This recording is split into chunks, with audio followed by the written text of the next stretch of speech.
Como nosotros.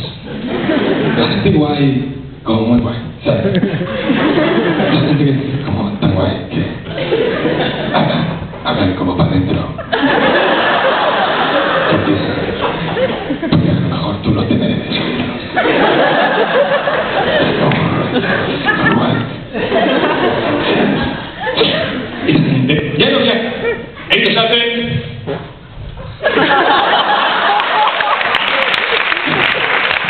Bien.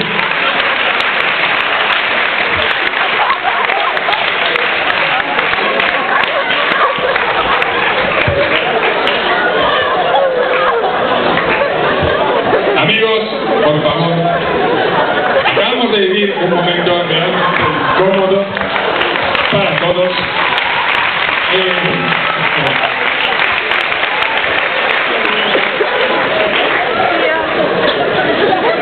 De verdad que ahora mismo no sé cómo salvar al propietario de ese pedo del ridículo que está pasando.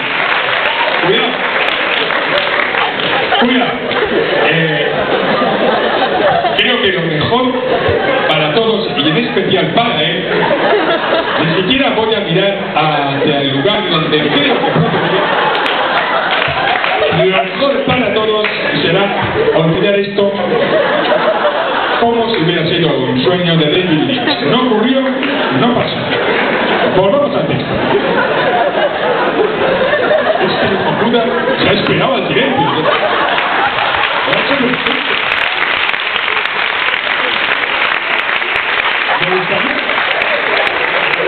Me gustaría invitar al propietario de semejante dedo.